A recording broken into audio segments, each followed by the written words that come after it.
नमस्कार दोस्तों। चलिए मैं आज आपको महाकुंभ जो कि विश्व स्तर का महाकुंभ प्रयागराज में लग रहा है, उसका तैयारियों का जायज़ा लेकर के दर्शन कराता हूं। तो मेरे साथ बने रहिए। ये आप देख रहे हैं चारों तरफ सजावट, तैयारियां ज़ोर शोर से चल रही है। सभी नाविक जो हैं सो उनके लिए अलग व्यवस्था की गई है और चारों तरफ जो है सो साफ सफाई विशेष व्यवस्था है। आप देख रहे हैं कि पूरे बैरिकेटिंग की व्यवस्था है और किस प्रकार से चारों तरफ इस बार जो महाकुंभ है उसको विशेष बनाने में प्रशासन लगा हुआ है। मैं चल करके आपको दिखाता हूं वहां की तैयारियों को। अभी कोडरमा का भी वहां पे एक विशेष इस बार करदम ऋषि तीर्थ स्थल का लग रहा है, उसी में मैं आपको लेकर के आया हूं। ये करदम ऋषि का खालसा जहाँ पे स्थान मिला है वहाँ का ये दृश्य है। सजावट चल रहा है, तैयारी चल रही है और इस बार महाकुंभ को बहुत ऐतिहासिक बनाने में प्रशासन जो है सो पूरी तरह से मुस्तैद है। भारत में जितने भी मठ हैं, धार्मिक संस्थान हैं, सभी के लिए विशेष स्थान चिन्हित किया गया है। ये देखिए पूरे रास्ते के दोनों तरफ जो है सो प्रत्येक धर्म संस्थान के लिए, प्रत्येक महंत जितने हैं उनके लिए स्थान मिला है विशेष रूप से। और ये चारों तरफ बैरिकेटिंग अभी 14 तारीख के बाद बहुत विशेष होने वाला है। ये देखिए विशेष रूप से तैयार किया जा रहा है, एकदम राजमहल के जैसा मानो कि उतार दिया गया पूरा एकदम विशेष रूप से। और दोनों तरफ लगभग 40 से 50 किलोमीटर में प्रयागराज की सारी व्यवस्थाएं की गई है, जिसमें भारत ही नहीं पूरे विश्व के पर्यटक यहां पर पहुंचेंगे और करोड़ों करोड़ की संख्या में पर्यटक आकर के इस महाकुंभ का आनंद उठाएंगे। भारत में सबसे विशेष स्थानों में से एक प्रयागराज, जहाँ पे संगम है। ये सजावट चारों तरफ चल रहा है, तैयारियां अब 2 से 3 दिनों में लगभग ये सारी तैयारियां हो जाएगी और 10 तारीख के बाद इसका विधिवत शुभारंभ भी किया जाएगा। लेकिन विशेष रूप से जो है सो आपका 14 तारीख के मकर संक्रांति के स्नान के बाद 45 दिनों के लिए यह व्यवस्था यहाँ पे चलेगी और महाकुंभ में पूरे भारत से ही के साथ साथ पूरे विश्व के कई देशों के लोग आकर के यहाँ पे इस संगम पे स्नान करेंगे और सनातन संस्कृति को करीब से जानने का प्रयास करेंगे। ये मेरे साथ बने रहिए। ये देखिए प्रत्येक जो क्षेत्र हैं, प्रत्येक जो मठ हैं, जितने भी मान्यता प्राप्त जो तीर्थ हैं, ये देखिए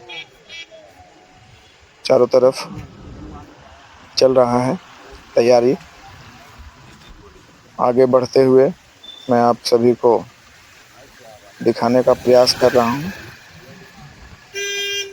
इसके बाद विशेष कवरेज लेकर के मैं आऊँगा महाकुंभ से। इस बार आज महाकुंभ की तैयारियों को लेकर के आप सभी के बीच में उपस्थित हूँ। यहाँ पे ये पुनः हम लोग वहीं पे जहाँ पे था उसके अगले साइड से हम लोग आगे निकल रहे हैं। यहाँ पे आगे आपको जो है नारायण सेवा संस्थान, जो विशेष रूप से पूरे भारत में प्रसिद्ध है, उसका बाएं तरफ लगा हुआ है। नारायण सेवा संस्थान का विशेष रूप से यहाँ पे व्यवस्था, करोड़ों करोड़ लोगों के लिए भंडारा की व्यवस्था, अलग अलग जो संस्था हैं वे उनके द्वारा प्रत्येक क्षेत्र के जितने भी तीर्थयात्री आएंगे वो कोशिश करेंगे कि अपने अपने जो क्षेत्र के जो संस्थान है वहाँ पे रुक करके या वहाँ पर से रह करके दोस्तों, इस तीर्थ आज स्थल का लाभ उठाएंगे। मैं और बाबा अब विशेष शिवशंकर रूप से महाराज मैं जो कि प्रयागराज इन महात्मा के रेलवे साथ स्टेशन आपका प्लेटफॉर्म नंबर साक्षात्कार 1 के कराता हूँ बाहर और इनका भेंट कराता हूँ। आज इनसे संयोगवश भी ये यहाँ पे प्रयागराज हैं से और अब संबंधित कुछ ही दिनों जानकारी बाद प्राप्त करते हैं। प्रयागराज महाकुंभ का मेला आरंभ होने के लिए जा रहा है, तो उससे कुछ जानकारी मैं प्राप्त करता हूँ। तो सबसे पहले गुरुदेव जी आपका बहुत बहुत स्वागत है। और सबसे पहले बताएं कि क्या विशेष है इस बार प्रयागराज में। हम तो श्री श्री 108 सूरजगिरी महाराज गुड़िया तालाब शौकी प्रयाग के रहने वाले। हमारा नाम श्री शंकर बाबा बालक दास है। योगी ने महाकुंभ लग रहा है, देश विदेश से लोग आएंगे। गंगा यमुना सरस्वती के गोद में 60,000 फोर्स लगे हुए हैं। इतने बड़े छोटे जिला में आकांक्षा है कि कम से कम नहीं तो 20 करोड़ आदमी जो है नहाएंगे जाएंगे, देश विदेश के लोग आएंगे। बहुत बड़ा मेला है, भारत का सबसे बड़ा मेला है। सारे साधु संतों नागांव है, सारे भक्त लोग हैं, मिलिट्री फोर्स लगा हुआ है, 10,000 भंडारा चल रहा है, रामायण हो रहा है, कीर्तन हो रहा है, भजन हो रहा है, रहस्य लीला हो रहा है, रामलीला हो रहा है। सारे भगत जगत आ रहे हैं, जा रहे हैं, सुन रहे हैं, रात भर रह रहे हैं, सुबेरे जा रहे हैं, जो इसकी मर्जी हो रहा है। 2 दिन रह रहा, 3 दिन रह रहा, खाना पीना भोजन पानी हर चीज सब उपलब्ध फ्री। इस बार ऐसे तो प्रत्येक 3 वर्ष और 12 वर्ष में 3 वर्ष में अर्धकुंभ और 6 साल का अतकुंभ है। अच्छा, 12 साल के अतकुंभ है, 6 साल का, 12 साल का अतकुंभ है जी, 36 साल का महाकुंभ है। तो ये महाकुंभ है, ये महाकुंभ है ना। और ऐसा बताया जा रहा है कि 150 साल बाद ये संयोग बना है। क्या संयोग बना है? नहीं, 136 साल बाद, 150 साल बाद में है। अच्छा, ये जो अभी 2000 में लगा था वो 136 साल का महाकुंभ लगा था।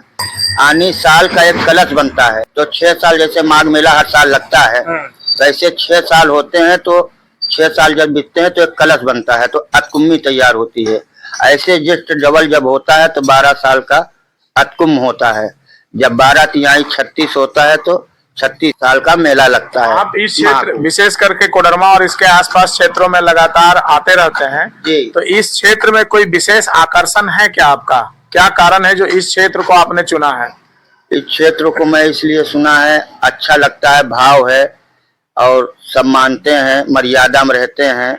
भले ही गरीब आदमी है, क्या हुआ, भले ही अमीर है, जो उनकी व्यवहार यहाँ पाई जाती है वो व्यवहार कहीं नहीं है। चाहे वो ठाकुर हो, चाहे बावन हो, चाहे वो हरिजन हो, चाहे वो पासी हो। सबसे बड़ी विशेषता में मुझे यहाँ ये लगती है कि हर घर में कुआं है, हर आंगन में तुलसी का पेड़ है। कितनी भाव से है, भले ही उल्टा सीधा सब कुछ करते हैं, खाते पीते हैं, बाकी उनकी श्रद्धा कितनी है, इनको वो देख कर हमको बहुत अच्छा लगता है। चलिए, आप लोग को विशेष कुछ रहता है क्या, जैसे कुछ महंत्र या कुछ टीम को जो विशेष जिम्मेवारी? हाँ, शाही स्नान होता है, त्रिशूला उसूला अपना कला प्रदर्शन करते हैं, सारे नागा लोग दिखाते हैं, हर चीज वहाँ अच्छे लोग। आप जैसे भक्त वहाँ जाकर नागाओं के आश्रम में घूमते हैं, देखते हैं, दर्शन करते हैं, दान पुण्य करते हैं। जो नागा के पास होता है प्रसाद ग्रहण कराते हैं भक्तों को, भभूत कोई देता है, कोई भोजन कराता है, कोई आशीर्वाद देता है, यही सब है रामायण। मतलब एक कुंभ ही है जहाँ पे सभी प्रकार के वैष्णव भी और शैव भी सभी प्रकार के वहाँ पे पहुँचते हैं जी। तो माँ गंगा के द्वार में जो सभी पहुँचते हैं, कहने का मतलब है कि जो अघोर तंत्र में है वो भी जाते हैं, वैष्णव तंत्र में है वो भी जाते हैं, और यहाँ तक कि जितने भी सनातन धर्म में जितने प्रकार के हैं वो सभी वहाँ जाते हैं। क्या अलग से अन्य धर्म के लोग भी वहाँ पे जाते हैं? मतलब तंत्र विद्या या बाकी क्या आते हैं, मियाँ भी जाते हैं, नहा धो क्या जाते हैं, मुस्लिम लोग भी जाते हैं जी। वो तपोभूमि है, वहाँ 33 कोट देवता 56 कोट भवानी वास करते हैं। लोग दूर दूर से आते हैं वहाँ मरने के लिए, मर नहीं पाते। जिसका भाग होता है वो मरता नहीं, घरे पहुँच के मर जाता है। अच्छा, लोग जाते हैं मरने के चाहते हैं वहाँ पे? हाँ, अरे रूम लेके रहते हैं, नहीं मर पाते। अच्छा, मरने के लिए वहाँ पे रहते हैं, अपना खर्च करके कि मेरी मौत हो जाए। अच्छा अच्छा अच्छा। 80-80 90-90 साल के बुढ़िया रहते हैं, वो उनकी नहीं मौत होती। मतलब वो चाहते हैं कि वहाँ महाकुंभ में उनकी मृत्यु हो जाए। बिल्कुल, है ना, मृत्यु हो गई, उनकी मुक्ति हो गई। अच्छा, प्रयागराज विशेष रूप से जैसे काशी जिस तरह से शिव के त्रिशूल पे विराजमान है, उस तरह से प्रयागराज में क्या विशेष महिमा है? वो जो त्रिवेणी है वही या कुछ और भी? नहीं, वहाँ ये महिमा है, गंगा जमुना सरस्वती 3 धारा है। ठीक है। दूसरी बात, अंग्रेज लोग बजरंगबली को ले जा रहे थे, बड़े हनुमान को, ठीक है। 10 फीट नीचे चले गए, दो किरण टूट गया, चट हो, भाग खड़े भय। और किला है बगल में विशेष देखने के लिए। अछेवट का पेड़ है, एक पाती उसकी गिरती नहीं। अच्छा, एक पत्ता नहीं गिरता? नहीं, ज्यों के त्यों अमर रहता है। अछेवट का हो सकता है महाकुंभ में उस दरवाजा खुले। अच्छा। औरंगजेब उस पेड़ को काटने को कोशिश किया, वो भी भाग के खड़ा हुआ, जिससे काट रहा था आज भी ऐसे रखा हुआ है। अच्छा अच्छा, वहाँ सारा सामान रखा हुआ है? सारा ऐसे रखा हुआ उठ के। अछेवट का पेड़ को औरंगजेब काटना चाह रहा था? हाँ, उस समय वो राजा था। उसकी मोटाई इस कमरे से दुगना है। अच्छा अच्छा अच्छा अच्छा, यही सब विशेषता है। मतलब वो विशेष सनातन धर्म में सबसे विशेष स्थानों में से एक है प्रयागराज, जहाँ पे ये महाकुंभ लग रहा है, तो सभी को जाना चाहिए। है ना? तो आप अपने स्तर से कुछ हम भक्तों को बुलाएंगे अपने सेंटर पे? क्यों नहीं, बताएं आपका क्या स्थान है, कहाँ पे है? हम तो बता दिए, हमारा स्थान चौकी प्रयागराज, श्री श्री 108 सूरजगिरी महाराज गुड़िया तालाब। हमारा नाम शिव शंकर बाबा है।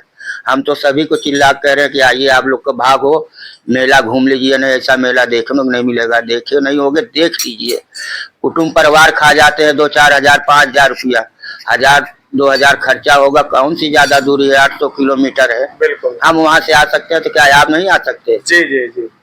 चलिए, तो दोस्तों, जैसा कि आपने देखा कि महाकुंभ प्रयागराज में लगने वाला है, और विशेष रूप से उसका 14 तारीख से लेकर के 26 जनवरी, कितना तारीख तक है? 14 जनवरी को लगेगा। और समाप्ति कब होगा? 45 दिन। 14 जनवरी से लेकर के लगातार 45 दिन मेला रहेगा, और ये शायद विश्व का सबसे बड़ा मेला है जी, जो लगातार 1.5 महीने तक चलेगा। और ये यहाँ पे विशेष रूप से सनातन संस्कृति को जानने का एक विशेष अवसर है कि क्या है सनातन संस्कृति, जहाँ पे करोड़ों करोड़ लोग अपनी आस्था को रख करके वहां पे जाते हैं और आस्था में अपने आप को डुबा करके वहां से एक फल प्राप्ति की कामना करते हैं। तो आप सभी भी महाकुंभ प्रयागराज जरूर पहुंचें और इस महाकुंभ यमुना का सरस्वती का दर्शन करिए जी, आनंद करिए, बजरंगबली का कृपा हो, और गंगा मैया के जल लाइए, घर में रखिए, पूजा करिए। 50 साल रखे रहेंगे, वो कीड़े पड़ने वाले जल नहीं है जी। जैसा कि बताया कि गंगा का पानी अमृत के समान होता है, और वहां पे जाएं और गंगा जल ला करके अपने घर पे रखें, उसका एक विशेष प्रभाव है। तो आप सभी को भी विशेष रूप से निमंत्रण है कि चलिए प्रयागराज चलते हैं हम सभी मिलकर के और आनंद लेते हैं महाकुंभ का। बहुत बहुत धन्यवाद। बोलो गंगा मैया की जय। जय श्री राम। जय श्री राम। हर हर महादेव।